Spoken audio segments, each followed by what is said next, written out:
il y a la situation au Tibet. Et il y a plusieurs autres moyens de faire connaître l'opposition à la politique chinoise au Tibet. Notre président était en Chine il n'y a pas longtemps, sans la ministre, chargée de... sans Ramayad, sans la ministre chargée des droits de l'homme. Il n'y a pas eu de protestation importante en France, etc. etc. Il y a plusieurs moyens de dire, voilà, attention, la situation... On n'est pas obligé de toucher aux Jeux Olympiques, dites-vous, finalement. Il y a d'autres moyens.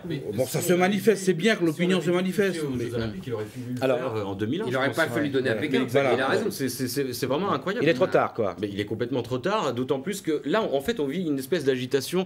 Moi, je partage un petit peu le point de vue d'Éric Zemmour sur une agitation un petit peu, et complètement, j'allais dire même inutile, dans le sens où on est dans quelque chose d'à peu près de récupération de certaines organisations non gouvernementales ou peut-être que oui finalement.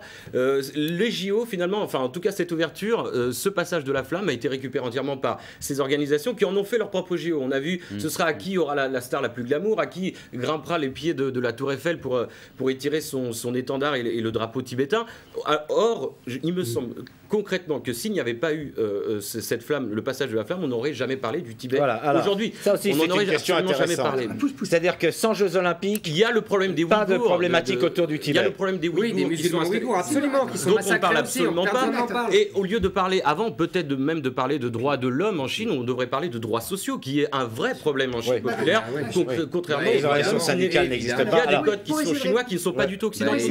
Alors, Dominique Volton, qui trépigne pour répondre. Allez-y, je plaisante, Dominique. Bon, alors, je suis d'accord que la question politique n'a pas été posée très bien.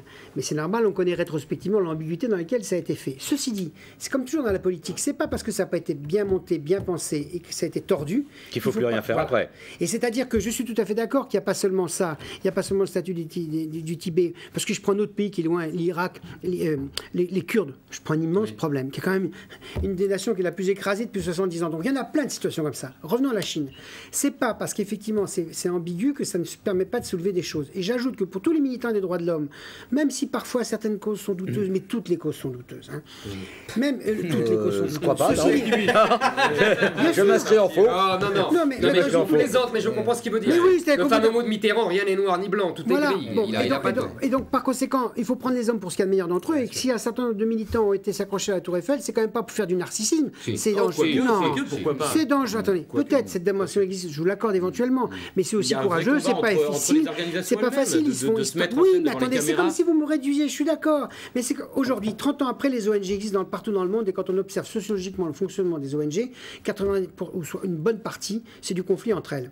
Ça n'invalide pas le concept des ONG. C'est tout à fait normal, c'est des organisations humaines. Donc sur les JO, vous savez, vous n'êtes pas séduit par les ONG. Les ONG, elles ont fait un boulot d'émancipation, de critique, de réflexion en 50 ans qui est absolument considérable. Il y a deux grands mouvements qui ont fait du militantisme humain et qui ont fait avancer la cause un peu de la liberté. C'est les mouvements écologistes, parce qu'ils ont quand même permis qu'aujourd'hui tout le monde reconnaît qu'on ne peut pas laisser la poubelle à nos enfants. Et la deuxième chose, ce sont ces ONG qui ont dépassé l'arrogance des États et les monstres froids des États et qui ont permis de poser politiquement des tas de questions. Voilà. On va pas encadrer le débat, je vais vous dire pourquoi, parce que là il y aurait beaucoup de choses à dire sur l'ONG et les États, comment ça se passe. Attendez, Dominique Volton. Les limites des mouvements anti-Tibet, oui, je suis d'accord. On reste un peu sur ce mieux vaut qu'on pose cette... Là, il y a eu un lynchage depuis le passage de la flamme, gratuit, on a mis la Chine devant... Oui, enfin... Alors, on va laisser Samir juste expliquer. Non, enfin, gratuit ou pesé, peu importe en fait le terme, lâché sur la place comme un petit peu le démon sur lequel on peut s'acharner. Effectivement, pourquoi pas. Il y a eu quelque chose d'assez risible et presque surréaliste où on a vu les parlementaires sortir entonner la Marseillaise comme si d'un coup un envahisseur étranger était en train de posséder Paris. C'est un petit peu ce lynchage. Et puis c'est peut-être aussi la transposition en même temps d'un problème dont on ne connaît pas forcément les enjeux, dont tout le monde s'est approprié un petit peu le sujet. Oui, voilà, c'est ça. Mais c'est toujours comme ça. Mais sans doute, mais il n'empêche que voilà. Oui, mais ça va mieux dans ce sens-là que dans le sens du racisme, de la xénophobie ou de l'antisémitisme.